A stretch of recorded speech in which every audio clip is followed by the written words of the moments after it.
Senator Tulfo has ordered the Senate Committee on Public Services and the Committees on Local Government and Finance to take action regarding the recent failure of two police officers and their superior to enforce the anti-drunk and drug driving law, which prohibits drunk drivers and drug users from operating motor vehicles on the road in an attempt to reduce the number of accidents caused by drunk and drug drivers. Instead of issuing penalties and taking the violators to the police station as required, the officers took them to their homes, neglecting proper punishment. The officers claimed they were following orders from their superior. Discover all the intricate details in this captivating video. Na po yung SUV na nag-counterflow sa gilid ng daan upang matuloy po ulit ang operasyon po ng EDSA bus carousel units. Nang napigilid na po namin yung SUV sa gilid ng daan po sa Guadalupe Station, kami ng aking kasama po, si Coast Guard Apprentice Manasan, nag-assist po sa traffic direction control po yung in-assist namin sa ibang motorista, sir. Kasi nasa gilid po ng kalsada, sir. Habang agad po namin, nung napagilid na po yung sasakyan SUV, sir, agad po namin pinarating sa aming assistant team leader at team leader ang pangyayari tungkol sa counterflow na napag-alaman po namin sa mga MMDA personnel. Habang iniintay po ang assistant team leader at team leader po namin, nagta-traffic direction control po kami sa ibang motorista. Pagdating po ng team leader at assistant team leader namin, kinausap kami kung anong nangyari. Ang alam lang po namin is counterflow incident. Then, sinabi po namin na yung MMDA po ang first responder sa... Okay, let me interrupt. Pero alam nyo na si Christopher Lynn de Vera at that very moment ay lasing, nakainom. Nung hindi pa po namin nalaman, sir, ng aking kasama na si Coast Guard Apprentice Seaman Hassan, sir. Okay. Kung hindi nyo alam na siya ay alam mo na lasing o hindi? Yes o no lamang po? No po, No. Mr. There. So bakit niyo po hinatid at ipinagmaneho yung kanyang sasakyan kung siya po ay hindi lasing? So, hindi ko po alam na lasing, pero ang instruction po na iatid namin ay galing po sa team leader namin na si Sir Michael Almoite, sir. Pero sinabi ba sa inyo ng team leader kung bakit kailangan siya ipagmaneho? Yes, sir. Anong sinabi ng team leader? Para mukhang nakainom and para sa Okay, so alam nyo na nakainom. tapos na, sir, malapit ng hatid. Kaya nga, malapit na hatid, so alam nyo, Yes, sir. right, na lasing, medyo nakainom. So the fact na inutusan kayong ihatid siya, ipagmaneho siya, para hindi na makadisgrasya, ibig sabihin, wala na sa ayos yung kanyang mga faculties. There's the possibility na baka siya makadisgrasya o siya madisgrasya, kaya ipagmamaneho niyo siya pauwi ng kanyang kondo. Yun. Tama? Yes, sir. Okay. Now, bakit niyo siya pinagmaneho na alam niyo naman bawal? Sabihin natin utos na inyong team leader. Hindi niyo ba sinabihan niyo ng inyong team leader na, boss, baka mapahamak tayo rito? Ang dapat nating gawin sana ay i-turn over ito sa PNP o communicate sa PNP because nasa IRR yan, number 2 ng IRR. Number 2 ng IRR, Department Order 2023-020, Section 3.2 ninyo. To establish and maintain permanent linkages with regular line of communication, in line of communication and coordination with all agencies and stakeholders involved in transportation, especially the committee's member and agencies. Ayan o, nasa Department Order 2023-020 na dapat meron kayong permanent linkages, regular line of communication, coordination with all agencies and stakeholders involved in transportation, especially the committee's member and agencies, which is yung SAIC. Oh, bakit hindi mo chinalis yung team leaders? Boss, madadali tayo dyan. Tawagan natin yung PNP para sunduin ito at dalhin sa presinto at kasuhan sa paglabag sa anti-drunk and drug driving law. Yung time po yun na Mr. Chair, may police mobile po na huminto. And ang nakausap po ay ang mga MMDA personnel.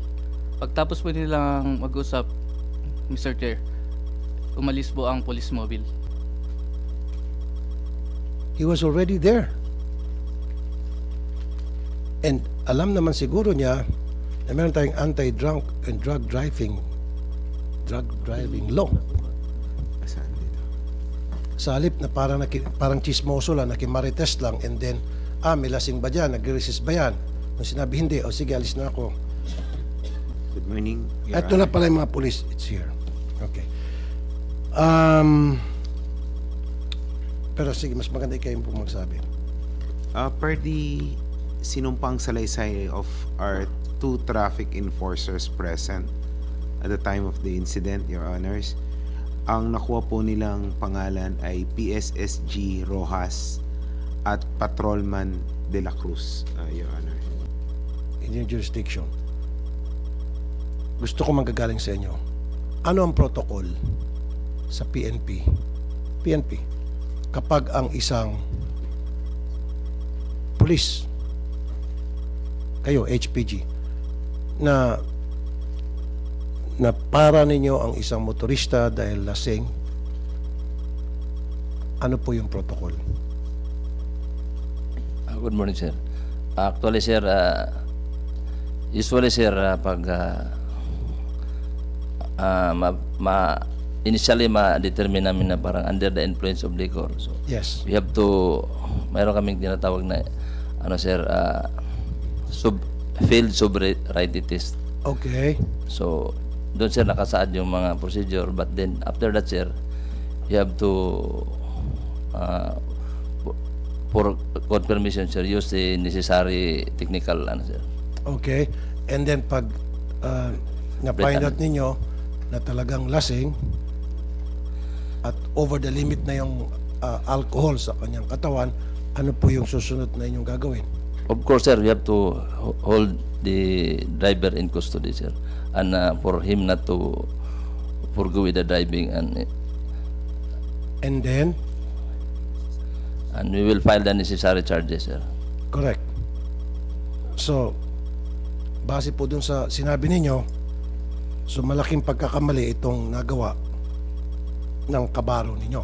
Yung dalawang pulis, si PSSG, Police Staff Sergeant Rojas and Patrolman De La Cruz, hindi sumunod sa protocol, gumawa sila ng mali. Yes, sir, nakikita namin, sir, na may pagkukulang po yung tropa namin sa baba, sir. Okay. Yun ang gusto ko. Na at least, inaamin mo ngayon na yung kabaro ninyo ay nagkaroon ng pagkukulang, which is hindi niya ginawa yung binanggit ninyo. Diba? Mga binanggit yung sobriety test, and then technical test, and then dalhin sa presinto, file appropriate charges. Okay. Thank you.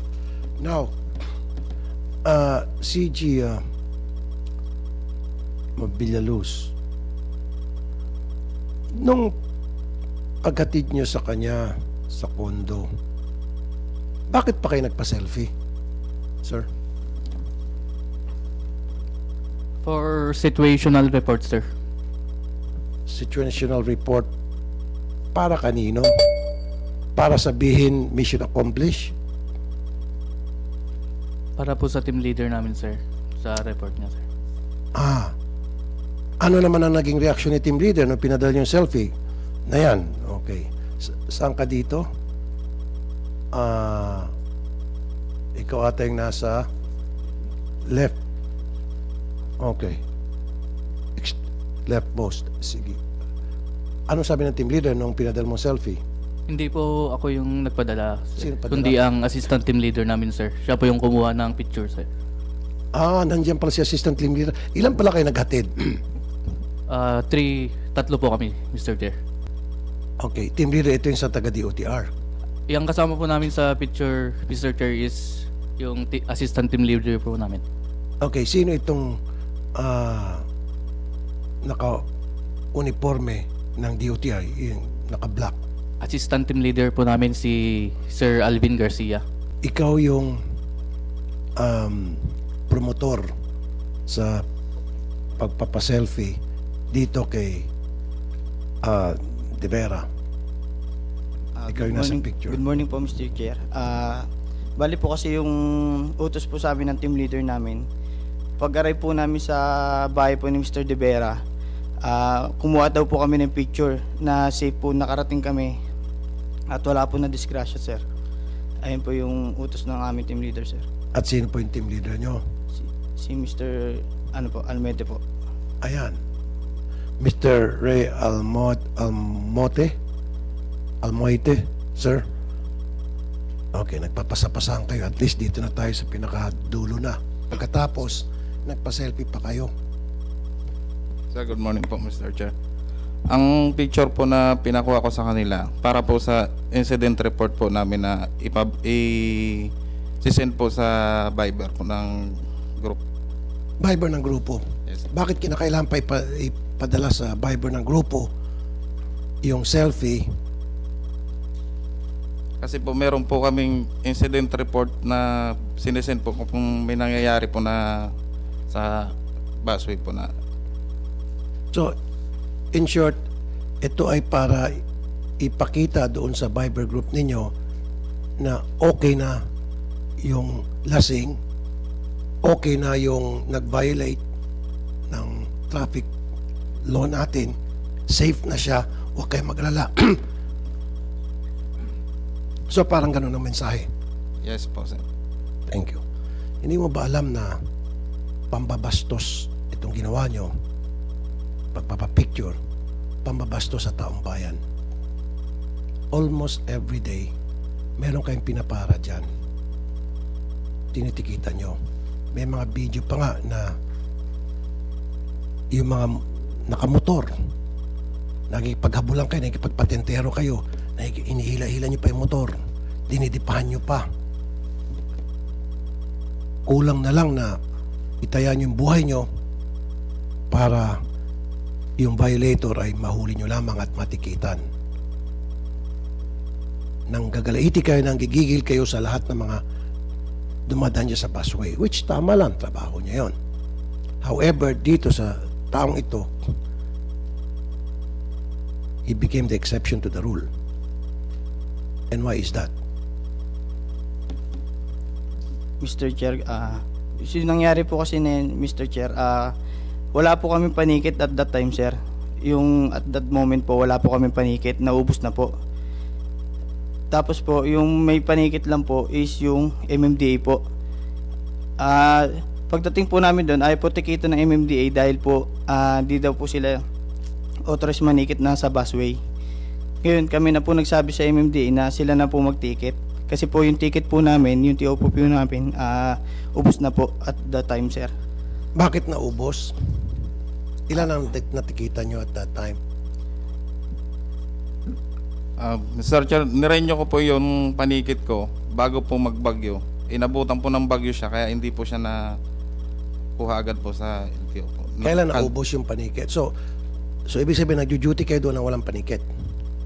Bago po, kasi nagkaroon po ng suspension. No, di ba pag mag-duty kayo, dapat may panikit kayo. So useless pala yung pag-duty nyo doon na ang purpose ninyo manghuli and automatically manikit ng mga violators. So you were there without panikit. So useless yung presence ninyo doon. Nung time po, bago po yung bagyo, naubos na po siya, sir. Kaya hindi po agad na i-renew yung panikit ko kasi nabutan po ng kansila po ng pasok. Kanino kayo kumukuha ng panikit? Sa LTO po, sir. Okay. Ilang araw ba yung pagpo-process ng panikit?